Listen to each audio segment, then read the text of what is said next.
ไหนยองเลยนางยองถอยพอปะแกงหน่อไม้แกงหน่อไม้แซ่บบอกลองมึงดูผ่อนดูผ่อนแกง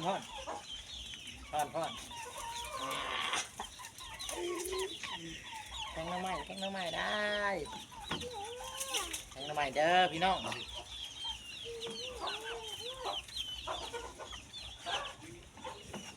หยิบแกงหน่อไม้กินบ่แกงหน่อไม้ใช่เดี๋ยวพอพากินนี่แกงหน่อไม้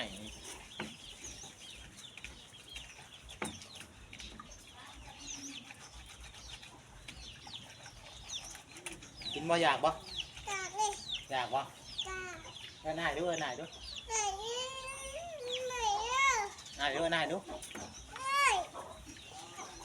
แกงหน่อไม้น้ำน้อยเด้อ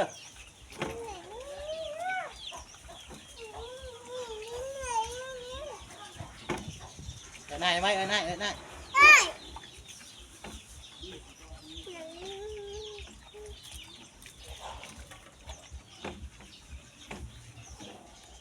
กุย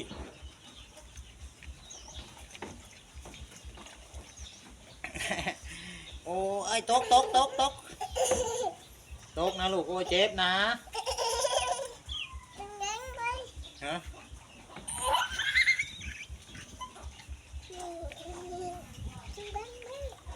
อย่า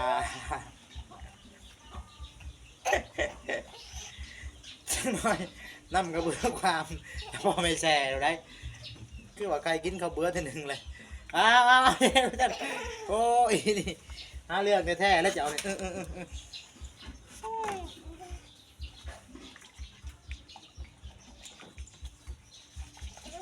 เจ็บอ่ะโอ้แล้วมาไปพูดกันว่าน้ำในนั่งความนะเห็นบ่ได้กดเปียกบ่เอาชงมาไปห้ามชงกันที่นุ่งนี่ไป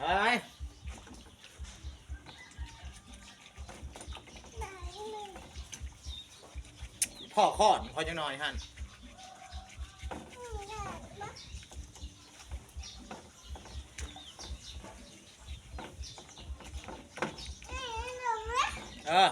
นุ่งเอง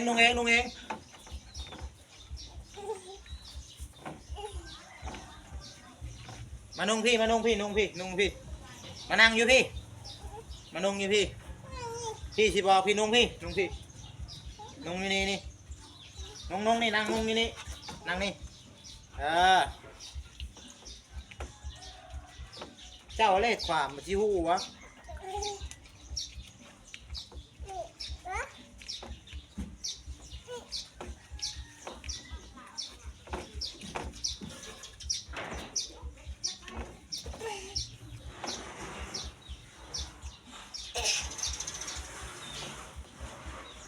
ดึงแม่ทางหลังฮะ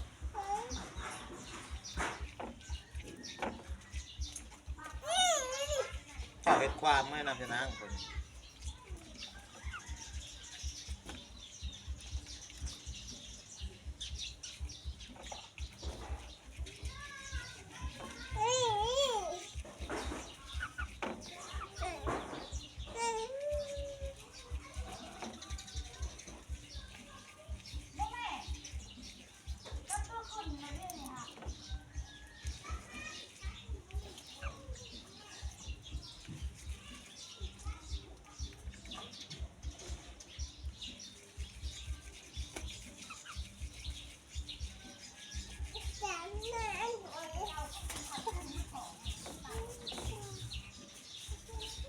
ตาดำเด้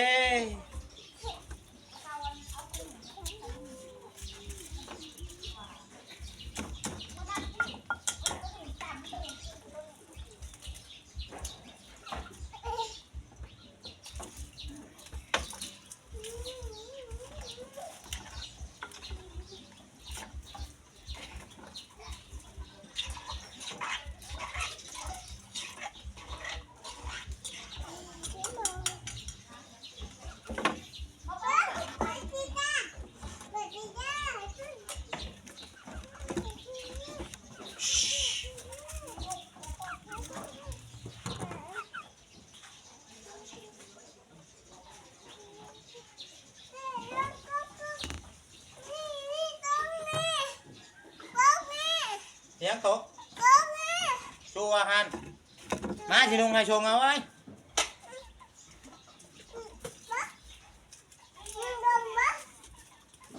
หืม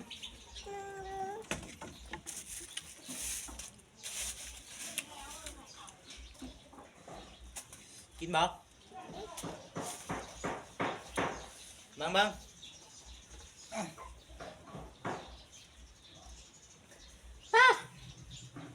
เล้งลีเจ้าเฮ็ดน้ำกระเบื้องข้อความน้ำจะนั่งข้อความนี่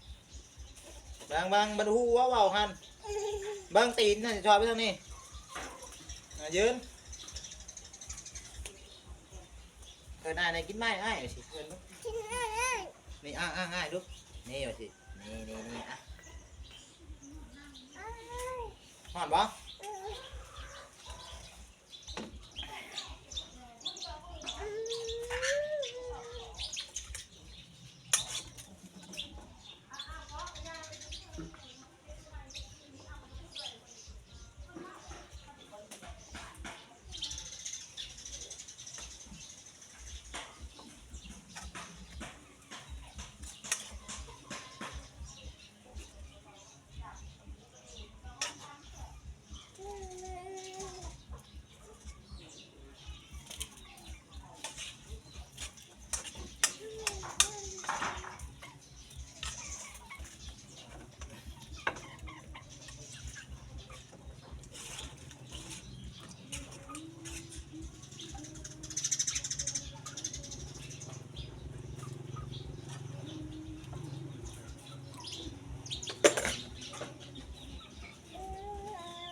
นี่ใช้ชีสได้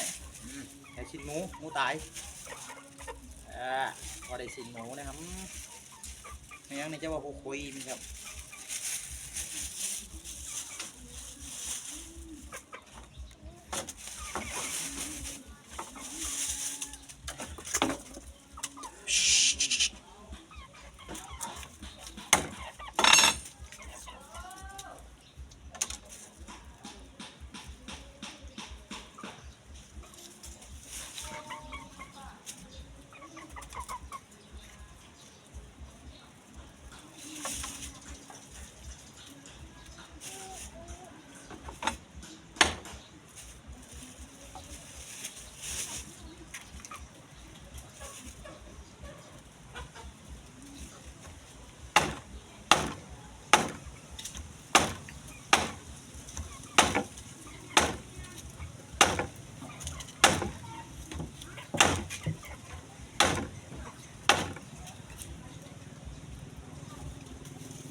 ยิ้มเลย